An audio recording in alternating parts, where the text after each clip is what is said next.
அன்பான நண்பர்களே, கண்ணு ரொம்ப முக்கியம். ரொம்ப மிருதுவான ஆர்கன் அது, பிரெயினுக்கு அப்புறம். நம்ம பார்க்கறதுனால மற்றவங்களை பத்தி தெரியுது, பார்க்கலன்னா தெரியாது அவ்வளவா. என்னன்றார் இஸ்ரவேல் ஜனங்களை எப்படி காத்தாராம்.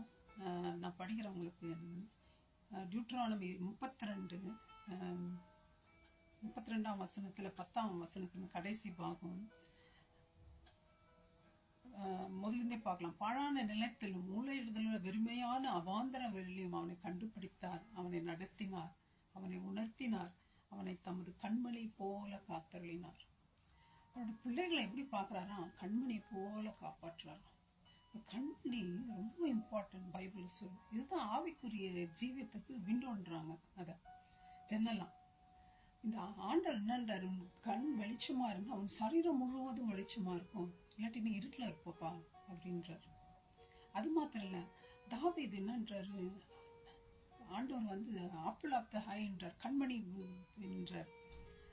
ஆனா அவர் ராஜாவா தெரிந்து கொள்ளப்பட்டார். ஆனா ஒவ்வொரு நாளும் வேட்டையாடப்படுறார் சவுலால்.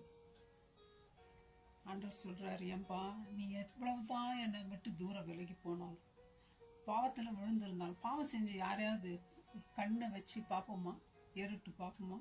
மரணம் இப்படி திரும்பி போயிடும், பார்க்கவே மாட்டோம். ஆனா ஆண்டவர் சொல்றாரு, நீ பாவியா இருக்கும் போதே கண்ணு விடாம உன்னை பார்த்து உன்னை மீட்டு உன்னை என் புள்ளன்னு அடாப்ட் பண்ணி உன்னை ரத்தத்தெல்லாம் கழுவி சுத்திகரிச்சுனே திருப்பி என்ன விட்டு தூரம் போறியே.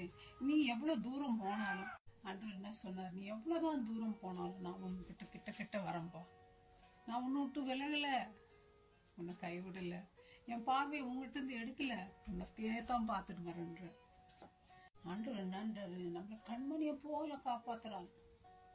எவ்வளவு பத்திரமா அதை வச்சிருக்காரு கண்மணி, அவ்வளவு சிறிய இருக்கு. ஆண்டவர் என்ன சொல்றாருங்க வேதத்துல 2 நாளாகும் 16:9, தம்மை பற்றி உத்தம இருதயத்தோடு தம்முடைய வல்லமையை விளங்கும் பண்ணும்படி கர்த்தருடைய கண்கள் பூமி எங்கும் உலாவிக் கொண்டிருக்கிறது. அவர்கிட்ட நம்ம உத்தமமா இருந்தா நம்ம மேலதான் அங்கதான் அவர் கண்ணு, வேற யார் மேல இல்லையா. நம்ம லவ் பண்றவங்க இல்ல நம்ம ஹஸ்பண்ட் ஒய்ஃபுக்குள்ள வேற யாருன்னா பாக்குறாங்க, பேசுறாங்க, சிரிக்கிறாங்கன்னு எவ்வளவு கோவம் வருது நமக்கு.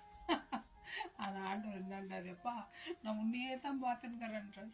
நமக்கு ஆகாரத்தை கொடுக்குற ஒரு பறவை வானத்துல இருந்து கீழே விழுதுனா அது மேல அவர் கண்ணு இருக்கு. அப்ப நம்ம மேல அவர் கண்ணு இல்லாம இருக்குமாங்க ஃப்ரெண்ட்ஸ்? நமக்கு தேவையானது போஜனத்தை கொடுக்குறாரு, அது மாத்திரம் இல்ல ஞானத்தை கொடுக்குறாரு, நீதியா இருக்கணும்படி நம்மளை உருவாக்கி